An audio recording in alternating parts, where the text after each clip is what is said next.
राजस्थान लोक सेवा आयोग द्वारा करवाई जा रही 2129 पदों की शिक्षक भर्ती जो पिछले कई महीनों से अटकी हुई थी, अटकी इसलिए थी कि उसमें विषय वाइज जो पदों का वर्गीकरण था वो नहीं हुआ था। लेकिन अब वर्गीकरण के बाद में पद घट गए हैं। एक विषय में 12 पद घट गए एक विषय में, और दूसरे विषय में 12 पद बढ़ा दिए गए हैं। दूसरे विषयों में जो थे वो सारे पद सेम हैं। तो ऐसे में अब काफी लंबे समय से अभ्यर्थी परेशान थे। दिसंबर 2024 में इसका विज्ञापन जो था वो जारी किया गया था। यह वरिष्ठ अध्यापक भर्ती 2024 है, जो कि 13 महीने बाद जिसमें पदों का वर्गीकरण हुआ है, और वर्गीकरण करने के बाद अंग्रेजी में 12 पद घटा दिए गए हैं और हिंदी में 12 पद बढ़ा दिए गए हैं। तो कुल मिलाकर अगर इस भर्ती की बात करें तो काफी लंबे समय से भर्ती अटकी हुई थी और भर्ती वर्गीकरण की वजह से अटकी हुई थी।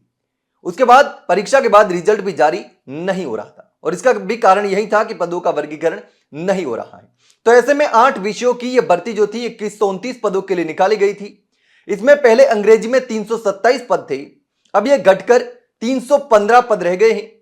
इसी तरीके से हिंदी में पहले 288 पद थे और इसमें पदों की संख्या बढ़कर के 300 पद हो गए हैं। यानी कि अंग्रेजी में 12 पद घट गए और हिंदी में 12 पद बढ़ा दिए गए। अन्य विषयों में कोई बदलाव नहीं हुआ है। गणित में 694 पद हैं, विज्ञान में 350, सामाजिक विज्ञान में 88, संस्कृत में 309 और पंजाबी में 64 पद और उर्दू में 9 पद हैं।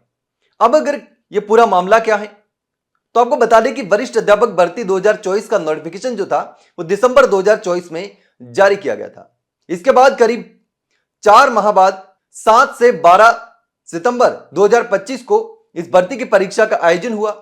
परीक्षा के बाद आयोग ने परीक्षा के प्रश्न पत्रों की मॉडल आंसर की भी अक्टूबर में जारी कर दी, पर आपत्ति मांगकर कार्रवाई भी पूर्ण कर ली, और इसके बावजूद वर्गीकरण के अभाव में परिणाम जारी नहीं हो पा रहा था। और परिणाम जारी नहीं होने से स्कूलों में वरिष्ठ अध्यापकों की कमी हो गई, और जिन अभ्यर्थियों ने परीक्षा दी थी वो भी लगातार इंतजार कर रहे थे कि आखिर कब रिजल्ट आएगा और कब हम इस भर्ती में शामिल हो पाएंगे, कब जो हमारी जो नौकरी है वो लगेगी।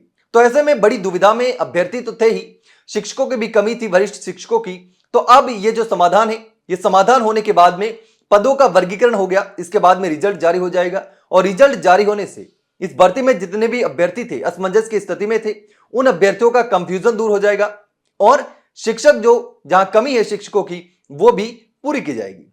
तो ऐसे में अब देखना होगा, क्योंकि वर्गीकरण तो जारी हो गया है, सारी चीजें कंप्लीट हो चुकी हैं, तो अब जो है रिजल्ट जारी करके कब इन अभ्यर्थियों को नियुक्ति दी जाती है, कब नौकरी दी जाती है फाइनल, और कब जाकर की ये भर्ती पूरी होती है। लेकिन फिलहाल जो है वर्गीकरण के से एक अच्छी खबर निकलकर सामने आई है कि अब जो है ये भर्ती पूरी हो जाएगी। लेकिन इस पूरे मामले पर आप क्या सोचते हैं, कमेंट सेक्शन में कमेंट करके जरूर बताना। वहीं अगर जानकारी अच्छी लगी हो तो वीडियो को लाइक और शेयर जरूर करें, और हाँ, चैनल को सब्सक्राइब करना ना भूलें। फिलहाल के लिए इतना ही, जल्द मिलते हैं एक नई जानकारी के साथ, तब तक के लिए नमस्कार।